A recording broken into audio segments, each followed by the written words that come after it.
At his best, man is the noblest of all animals. Separated from law and justice, he is the worst. It's a quote from Aristotle, smart guy. Thought about that quote a lot this past year because I've been spending the time looking into what I believe is one of the most widespread and frightening issues of corruption in the history of this republic.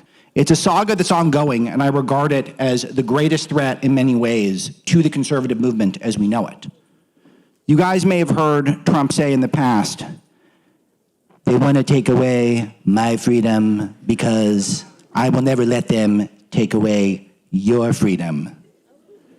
They want to silence me because I'll never let them silence you. In the end, they're not after me, they're after you, and I just happen to be standing in their way. It's a good quote, right? And it's accurate. The statement's fundamentally true. Trump is hardly their only target, he's merely the most powerful.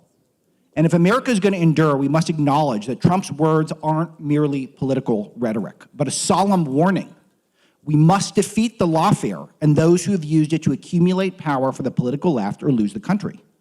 Stakes are that high, and the lawfare is now the new normal. Now is the time to understand what's happening and to prepare ourselves for the legal battles that are yet to come. But first, I want to talk about how we got here.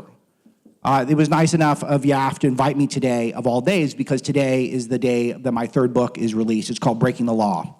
And the book is my first two books, Breaking the News and Breaking Biden. Also, YAF was great to promote and give me a chance to speak at various events about them and about my investigations and my investigative research. What I did is I looked into the ongoing lawfare, not just against Trump, but against his supporters, and then away the lawfare superstructure, the very well-funded and massive, widespread, made of thousands of people, very powerful, very influential, are continuing to use our legal system to weaponize it, to gain political advantage in this country. They continue to do this with these judges who are all over the country who are blocking parts of the executive branch. I think it's one of the greatest scandals of the century that I'll get into in a second about how the lawfare superstructure attempted to rig the 2024 election. But before we get there, I want to talk a little bit about my story, because my story is actually very similar to many of yours. I started as a YAF student. That was my entree into the conservative media. And I used my connections to YAF to get a job with a man named Andrew Breitbart. How many of you are familiar with Andrew? Andrew was the pioneer of conservative new media. He was a web journalist extraordinaire, the pioneer of conservative media, and we're all heirs to his legacy, and we did continue to use parts of his playbook. What Andrew sought to do is usurp the establishment media with citizen journalists to fight against all the political power that the left had, not just from a political angle, but from a cultural angle. Andrew taught us how to be fighters, how to step out of the shadows, how to hold our ground in the face of adversity, how to never apologize. And you're only taking flack if you're over the target. These are all things that we understand as fundamentally necessary in our modern conservative movement, but no one really knew these things when Andrew started talking about them 15, 20 years ago. But he also taught us something which is really amazing, which is also happening in a big way, and you guys are part of this as well. He taught us that the best way to win is actually to have fun, to try to make this a movement with joy, with jokes, with memes, with attitude. And he took that mentality to his approach to the way he reported stories. It was very infectious. He would have wanted a movement that had a lot less Joe Biden in it, spacing out in his basement, and a lot more Donald Trump. It would have been a movement where he would have said that the left, if they're going to start elevating joyless scolds like Rosie O'Donnell, what we should do is we should try to co-opt Sydney Sweeney and make her ours. That was kind of an unbelievable thing. The left did that.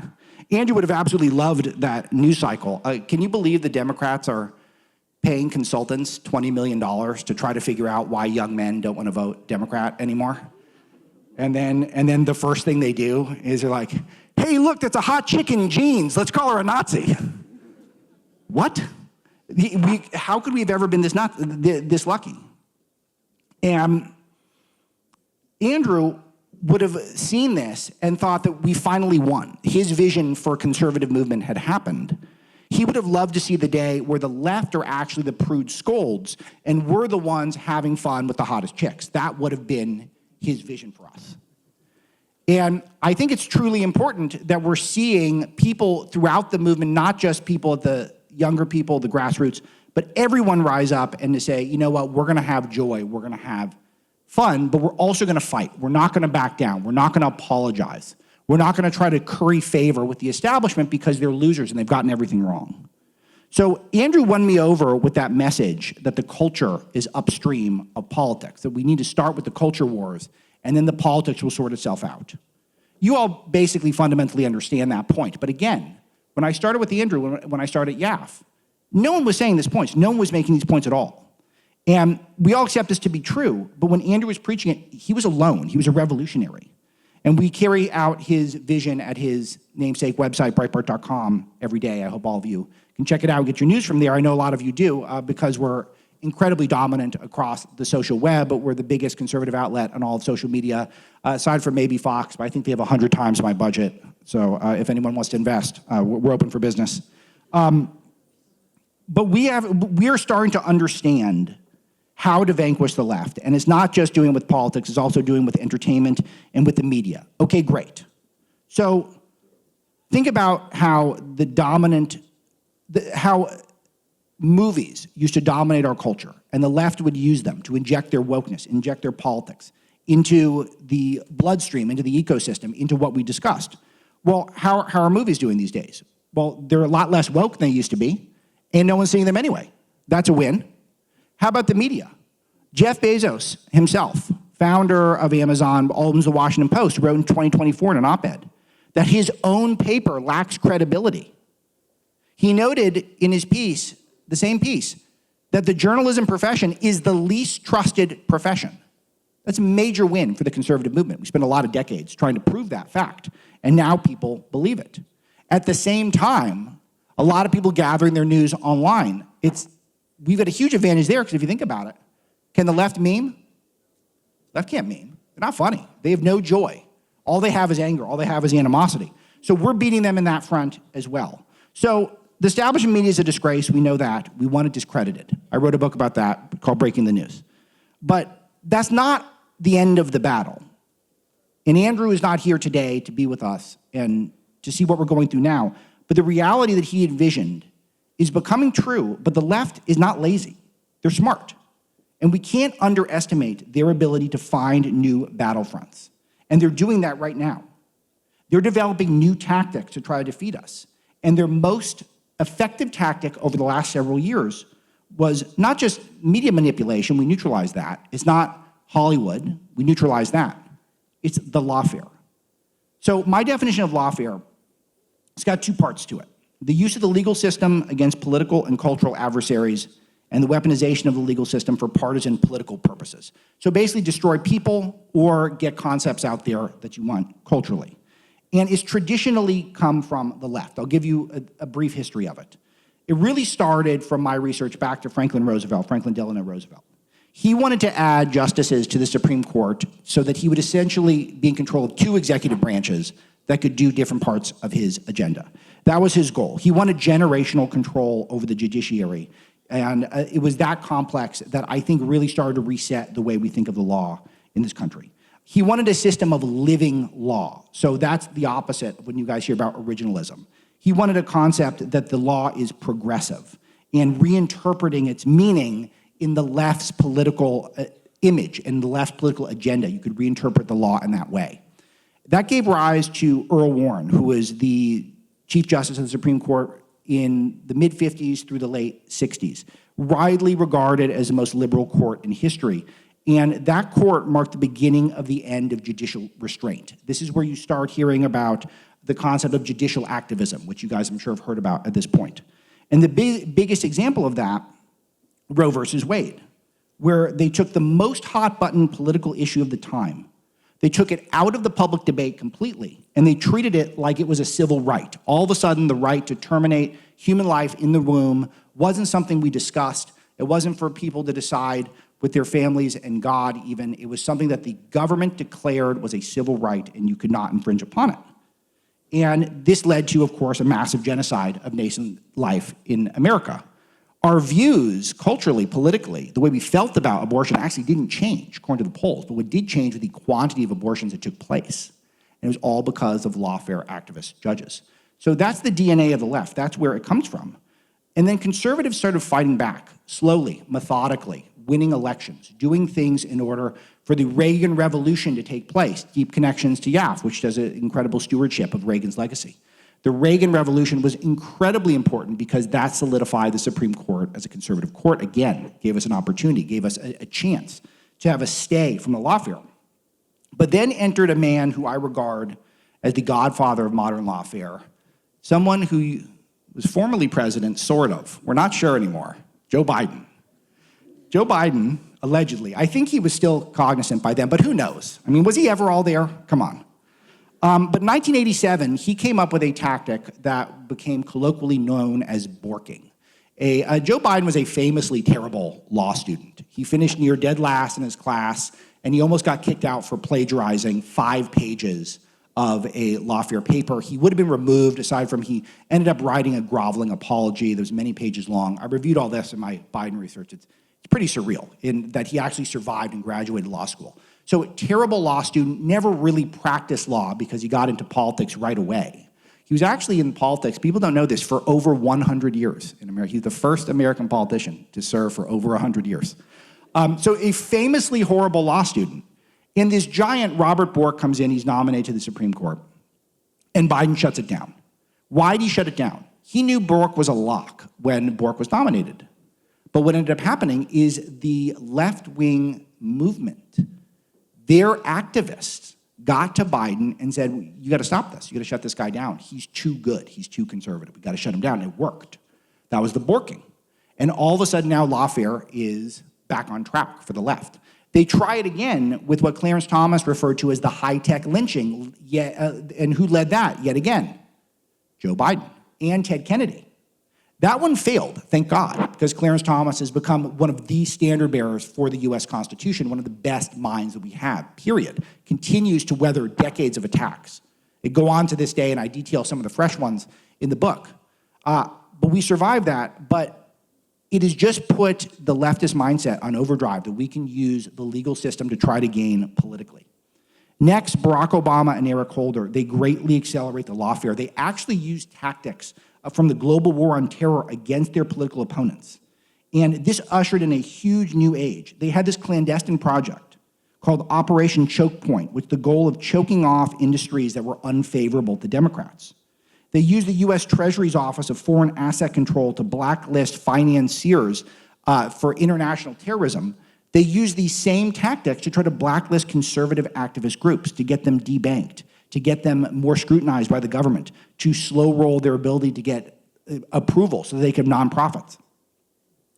And then that takes us to the first Trump era, where the lawfare machine is in place. And all of a sudden you start seeing Trump-connected entities being jailed partially because of their connection to Trump. Michael Flynn, George Papadopoulos, Paul Manafort come to mind. Next come Steve Bannon, Peter Navarro. All these people served in jail for political purposes. We kind of blow through this stuff. We had real political prisoners in this country in our time. And then the left saw their golden opportunity with January the 6th. Now, not our best day ever. Let's admit, it wasn't our best day. But what they said, it was an insurrection. Well, there's an insurrection that's supposed to be a violent overthrow of the government.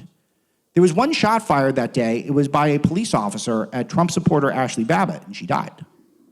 They were so desperate to talk about guns that, remember Cassidy Hutchinson, one of the whistleblowers or whatever?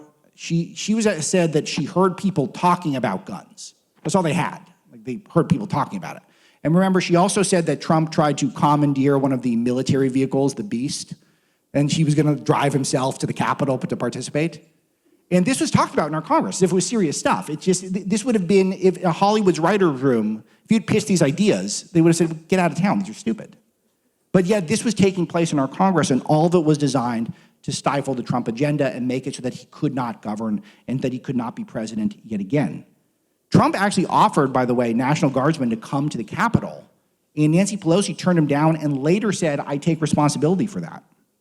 So if that really was an insurrection, It was clearly the lamest insurrection in the history of the world because Congress was back in session a few hours later.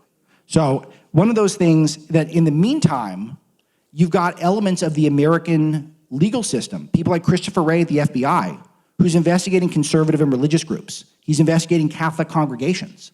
The real scandals are taking place way behind the scenes, and yet we're fixated on just overblown hysteria over a bunch of people who mostly were just wandering around the Capitol because they were pissed off about the election. Treated it like it was the worst thing ever.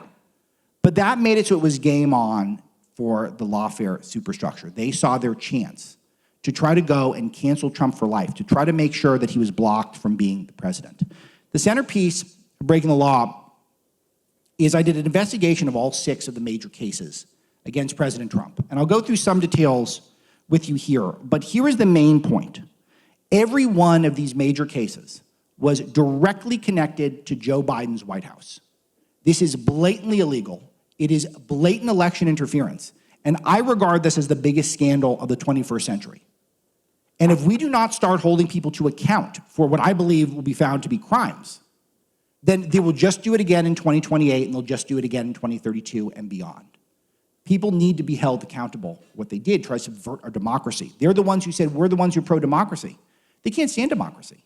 And if they could, they would have allowed for the people to go and vote and to choose their own president, not try to select the president on their behalf by trying to jail Donald Trump in the middle of an election and bankrupt them.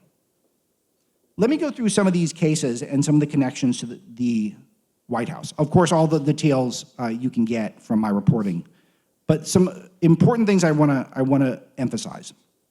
The Stormy Daniels case, which was framed as a hush money case. Not hush money. First of all, hush money is not illegal. You can pay someone to not talk. You can pay someone to not spread lies. It's allowed. And I cite examples of the book of Trump paying people who were going to publicly lie about him for stuff that was blatantly not true, but he just didn't want it to be a distraction, so he'd pay them off. That's fine. It's not illegal, and it doesn't even mean guilt. They frame it as that because it sounds sinister. Well, it was led up by these guys, Alvin Bragg, who ran for Manhattan District Attorney on the specific promise of getting Trump. He actually said he sued Trump 100 times before he became DA, which is not true, but that was how he campaigned to get elected, blatantly political. So during this case, that Bragg relied on these novel theories about the law to try to supercharge what would have been a misdemeanor that would have expired into some sort of a felony. And because they really didn't have much, it was the weakest case in the group. But this was the only one that got a criminal conviction. How to get a criminal conviction? Well, first of all, you had a left-wing judge, guy Juan Merchan, who donated to Joe Biden, which is illegal. And his daughter was one of the biggest bundlers of all for the Democrat Party. She'd raised something like $100 million for Democrats. If you want to talk about a conflict of interest, it gets worse. The lead prosecutor on the case, a guy named Matthew Colangelo, he was the #3 guy in Joe Biden's Justice Department. That's an organization of over 100,000 people. This is the type of job that is a springboard to be FBI director, cabinet secretary, even Supreme Court justices have previously held this position. And so what did he do? He took a demotion all the way down to being a prosecutor in Alvin Bragg's office in Manhattan. This is the same as taking a 4-star general and putting him in the National Guard as a private. This is the equivalent of taking someone out of the Super Bowl and then putting them in the Pee Wee football game as the backup punter. That's what they were doing. Why were they doing this? Because this was a guy who was in the White House, in the Joe Biden upper echelons of his Justice Department. And the plot was to take out Trump. That's what this is about. And clearly, the evidence suggests coordinate with the White House while it was happening. All this should be blatantly illegal. The next one, the Fani Willis case. You guys remember Fani Willis in Georgia, who tried to accuse Trump of running some sort of broad criminal conspiracy to rig the election? You might have recalled that she hired her boyfriend onto the case, a guy named Nathan Wade. It's a funny story because they immediately used the new money that they had coming in to take a bunch of trips, Caribbean vacations, wine tasting, going to the Florida Keys, all off of your dime. Any of you who live in Georgia, you're all paying for that stuff. So, but there's something really interesting about Nathan Wade, is that Nathan Wade was a family lawyer. He did divorces. He did prenuptial agreements. This was a RICO case. This was trying to bust the mob. Why was Nathan Wade in a RICO case? No reason for this, ever. It's completely absurd that this would happen. Nathan Wade gets 2 8-hour meetings at the White House during the middle of the case. What would a family lawyer, a guy who does divorces, what would he be doing at the White House? This guy was a nobody. There's no reason, there's no other explanation than to talk about how we're going to get Donald Trump, how we're going to try to rig the election, try to jail Trump. That was the goal. There are 2 Jack Smith cases. Jack Smith, you might recall, now under investigation, which is great news. Jack Smith, his entire appointment was unconstitutional. It's a complicated story, and the Trump legal team was genius for figuring this out. But it's a violation of the appointments clause. Basically, the way he was appointed was illegal from the start. He was basically completely unmoored from any sort of accountability whatsoever. He answered to no one. If you don't know the background on Jack Smith is the type of guy where America is not good enough for him. When Trump won the first time, he left the country. He's actually one of the guys who left when he said, we're going to leave if Trump wins, and everyone's lying aside from Rosie. Jack Smith is one of the guys he left. He went to the International Criminal Court at The Hague, and he was trying to prosecute war crimes while he was there. And then he gets summoned back. He actually couldn't start the case right away from America because he got hit by, he was riding his bicycle to work in the Netherlands, and he got hit by a scooter. So we actually had to start, which I just find very poetic, that the guy who's supposed to bust Trump couldn't start the case because he got hit by a scooter while on his bicycle. I think that's very fitting to get the greatest alpha male of all time, the scooter bike injury guy. Appointed by Merrick Garland. So Merrick Garland seems like a nice guy, not free from blame in any of this stuff. And 18 months, Jack Smith could harass Trump, leak to the media, try to do everything he could politically to undermine Donald Trump and to make sure that he could not be elected. All of this found out to be unconstitutional, all of it illegitimate. Maybe the most fun but also disturbing case that I go through is the E. Jean Carroll case, which Trump doesn't call her E. Jean Carroll, by the way. It's really amusing when you talk to him. He just says, the woman. I don't know the woman. I don't even know who she is. I just call her the woman. And it's great because she's not worthy of him even speaking her name. She was a writer for Saturday Night Live and a columnist. And Trump said she had a book because it was called like Not His Type, because Trump had a line that she's not Trump's type. I got news for you. She is absolutely not Trump's type. I know Trump fairly well. She's not his type. But she had framed this thing that Trump had raped her, or maybe not. She couldn't decide. She went back and forth. In a Bergdorf Goodman in I guess it was the earlier mid-90s. She couldn't quite remember when. But I do know it was after Law and Order had released an episode with the plot of a powerful man raping someone in Bergdorf Goodman. We do know that happened after the fact. So this person, in her narrative, is someone who is constantly changing her story, sometimes even in the same interview, and is someone who's written about sex at Bergdorf Goodman in her columns in the past. And her story almost mirrors a Law and Order episode. She was asked about this, and she said she was unaware of the episode, even though she is a Law and Order fan, because that episode was in the franchise Law and Order SVU, Special Victims Unit. So she's not an SVU fan, so she wasn't actually aware of the story that almost mirrored exactly what she was telling people about Trump. So Trump would, of all the accusations against him, there's no other accusations of rape out there. And there's this one from this bizarre woman who's not his type, who is basically appears of the exact same story as the plot of a TV show. And this goes on and on and on until there's a judgment of something like $95 million, or actually 2 judgments in all, against Trump. She didn't even ask for that much money. And yet there's judgment because it's a New York judge and New York jury. And that's what they do. When you shop and you find the right jurisdiction for a specific case, then you can get a conviction even if there is just absurd wielding of stories to get to the point where you're there. What's remarkable about this case, though, to me the most, is that it was the idea of George Conway. How many of you are familiar with George Conway? He's a never Trump TV pundit, a guy who's on MSNBC. So he's a guy who's a professional MSNBC guy. He meets her, I guess, at a party and says, oh, you should really sue Trump over this. And it's bankrolled by a guy named Reid Hoffman. Those of you who hang out online enough, you'll see Reid Hoffman's name a lot. He's one of the biggest donors to Democrats, period. So he's a guy who bankrolls all sorts of left-wing activism, and he's the one who made sure that E. Jean Carroll had the best attorneys in the game, backing her up for years on end as she sued Trump. In the meantime, he's a regular visitor to the Joe Biden White House. He's meeting with Joe Biden in Silicon Valley.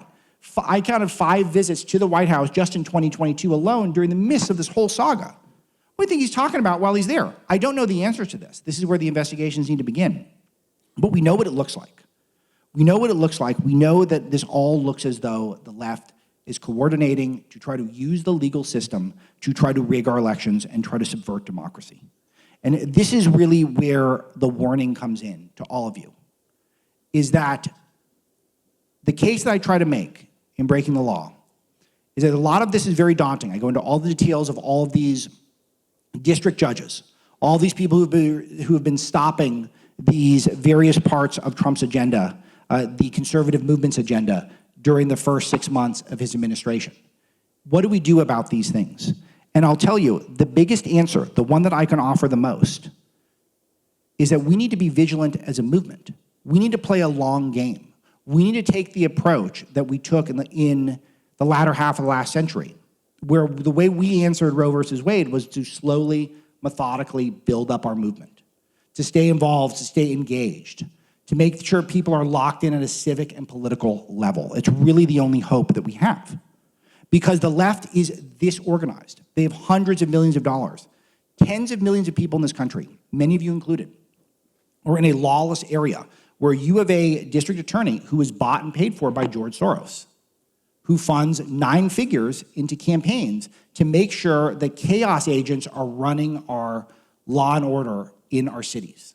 The type of people who want to see more felons back on the street. The type of people who want to make it so it is harder to prosecute. The type of people who thinks the solution to too many people in the jail is just to let them all out of the jail. These are the type of people who want to see America undermined at every turn. I've known this for my entire life. Because I grew up in a little strange little place across the country called California. Have you guys heard of it? It's a very strange place. You guys have heard of Alligator Alcatraz? Yeah, it's like the opposite of that. It's like that's what we got. We got all the good guys surrounded by the alligators, and then all the bad guys are just kind of outside laughing at us. California is a place that abandoned law and order when I was a child. It's part of why I think there's a pattern of a lot of your favorite activists probably came from California. Maybe it's Ben Shapiro, maybe it's one of the great Salem radio hosts like Larry Elder, Dennis Prager, maybe it's Stephen Miller. You guys like that guy, right? He's pretty good, right? A contemporary of mine in Los Angeles. We watched as law and order was completely abandoned and one of the most iconic parts, not just of the country, but of the world. A place where people aspired, they dreamed of going to LA and being a part of that culture, and we destroyed it. First with illegal immigration, where we broadcast a signal to the entire world that we don't care about our immigration laws. You're allowed to break them. In fact, you're encouraged to break them. And if you do break them, we're going to give you free education, we're going to give you free health care if you do. And in the meantime, all of our test scores went down, cost of living went up, crime went up, and anyone with a brain is sitting there going, oh, this is a terrible idea. Why do we keep doing this? But we kept electing Democrats, and we kept the experiment going. If you want to know why some people have such rhinoceros skin who are so good at taking flack, a lot of us who grew up amidst this insanity in these parts of the country that were just eating ourselves alive, and we were getting called racist for pointing it out, we got very numb to it. And we're able to say all sorts of things now that without feeling any guilt whatsoever. Because we know that these people are frauds and they're liars, and they're the ones who are ruining our cities. And the only path back is to restore law and order. And the only way to restore law and order again is to keep all of you engaged. There is a part of our system that needs to be curtailed. The nationwide injunctions that we talk about, judge shopping, there's lots of details in the Lawfare that are going to be a big process to fix. We're not going to just be able to magically remove the threat of Lawfare all at once. It's not going to be one of those battles. The superstructure's in place. They're working right now to figure out ways to make it so that they have an easier path in future elections in order to win. But the one thing that we can do is that we can identify that the real problem with the American judicial system right now is as simple as this, and it's a big one, but it's a simple one. There's just too many liberals on the bench. There's just too many liberals. And how are we going to defeat them? A strong conservative movement, people like you guys, staying activated in off-election years, in years where you're not thrilled what's happening, in years where maybe you're disappointed that your favorite issue is not being put at the front burner. I had that problem a lot during the first Trump administration. A lot of my favorite stuff, I'm a big immigration guy. That hit the back burner for 3 years. Very difficult when that stuff happens. But the only way we're going to fix this is if we nominate great judges. And how do you nominate great judges? You have a robust, charismatic, deeply engaged conservative movement. The only way to do that is to build the strongest possible movement filled with the most energetic, most fun, most talented people imaginable, the people who are informed, the people who are engaged, and people who are psyched about this country. I've got 4 children. I'm optimistic. You can't afford children unless you're optimistic. I have faith that we're not going to have a President Buttigieg in our lifetime or President Kamala Harris. I got my doubts about Harris. What do you guys think? How's she doing these days? If you just laugh at just everything, all your problems go away. I learned that. The point is here is their bench is very weak. You guys, everyone wants to talk about Zoran these days. Well, we're living through that out in California. It's already happened. We've already gone through that experiment. The socialism experiment doesn't work. But we got to be the ones that get the word out. We've got to be the ones that share with people that we've got 2 paths forward. We've got the path forward of lawfare, where there are 2 tiers of justice in this country, where the left is able to try to buy elections, to try to sow chaos in our streets, try to subvert our democracy. Or there's the path where you guys stay as engaged as humanly possible and to try to recruit to make sure there's a smart, talented crop of people in our future. That's the way to restore the American dream. I'm Alex Marlow. Thank you for having me today. I think I have time for a couple of questions.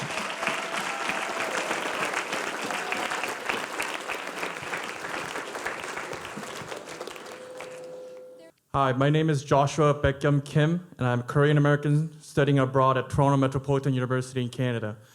As someone deeply rooted in both Korean and American values, I strongly resonate with your point about how the left is weaponizing your point about how the left is the judicial system through lawfare. I've seen firsthand just how dangerous and oppressive this tactic can be. My question is, how can we effectively fight back against this threat, and what can we do to defend ourselves from being crushed by these politically motivated attacks? Yeah, so there's a few things. The obvious one, I'll do the biggest one first, which is what I try to close with, which is that it is a long battle, and it's a battle that is only won with a vast movement. I'm not going to say, because I don't want to get Yaf in any trouble, this has anything to do with how people vote or anything like that. There's nothing to do with that, just so Yaf doesn't get in trouble with their nonprofit status. But it does come down to a broader, civically engaged public that agrees with us on stuff. So that is why it is a battle that is won over time by putting people in position to be able to be standard bearers for the Constitution and for law and order itself. The concept of law and order, the left hates the concept of law and order. Once you understand that, and look at the immigration example, they hate the idea that there are laws in the books that must be followed. They don't like that. They don't like because it encumbers them. It prevents them from doing what they want to do.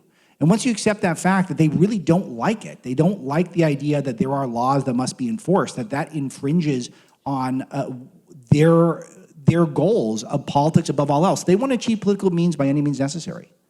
And they can't do that if the law gets in their way. That's not any means necessary. So the only way to beat that is to convince people that they're wrong and to do that over and over again. That's the best place to start. And there's a lot of other things to do once we get there, but numbers. That's the main goal. Thank you. Thank you. God bless America. God bless our allies. It is a global problem, too. Brazil's got it even worse than we do, believe it or not. For another day. Thank you very much for your speech. I greatly appreciated it, and someone who am interested in going to law school myself, I really appreciated the legal focus of this speech. One question that I have for you, oh, by the way, my name is Michael, and I go to Christendom College. Great. One question that I have for you is that Trump has been a cultural phenomenon in himself. Traditionally Democrat voting populations have turned out in record numbers for Trump. How do you see the future of the Republican Party and conservative politics after this Trump term? Yeah, I'm optimistic, but it's important to see some of the stuff he did right. His podcast strategy was really genius, where he went on all these podcasts that were sort of culturally focused. That was really good. I think the left is offering nothing for young males in particular, and I don't think they're offering a lot for young females as well. I think that they're trying to force the woke on us, force men into women's sports. You know, a penis in every female locker room, that sounds great. Like, what's that about? They're not gonna be happy until there's only men on the women's podium at the swimming event. Like, why? Like, that's a terrible idea. So if they're stuck on that stuff, I think I'm optimistic we're in good shape. But promises made, promises kept. So if he says he's going to do stuff, you know, I'm sure some of you are thinking about the Epstein stuff. If we're being told stuff's going to get released and it doesn't, that's not helpful. So we got to try to avoid those mistakes. And if we can do that, then I think we're going to have a real good shot, because the left just really, really is doing poorly right now. Thank you very much.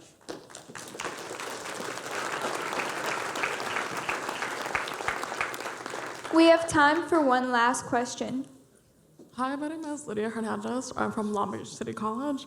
I know during your speech, from what I understood, that you were mainly talking about keeping people accountable. I know you brought up Carol and her case with Trump with the supposed rape, but after all, he kind of was found guilty of sexual abuse, and with the defamation, she was awarded a huge amount of money. I'm just curious, like, how should we take that, just the verdict of it? I'm just kind of iffy on it, you know? Yeah, he was not found guilty of sexual abuse. He was found liable for defamation, which is different. And the defamation was he basically attacked her for what he believed is falsely accusing her of the sexual abuse. So it's a very big distinction, and I'm glad you made it, because a lot of mainstream people, George Stephanopoulos basically said the same thing, and that's why he'd apologize to Trump and pay off Trump. So, and the point that you'll see in the book, I go through it, is that these cases are largely decided once the judge and jury are impaneled. I spoke to Trump personally about this exact case, and he said that he actually admitted he didn't think his legal team handled this one that well, and he calls out some names. I named them in the book. But he said it doesn't even matter. If he had OJ's attorneys, he said to me, it wouldn't have made a difference, because once the judge and jury were there, he was done. And so that is corruption. If you cannot get a fair trial in America's major city because you're a conservative politician, that is a disaster for this country. That deeply undermines law and order. And it's a terrific question, because it allows for me to clear up some common misconceptions that a lot of people have, I think, about some of these major cases. That is a huge, huge scandal that I think we're just beginning to understand. So thank you. Thank you, everyone. This is always a blast. I love Young America's Foundation. Have a great rest of your week. And I'll be signing books outside.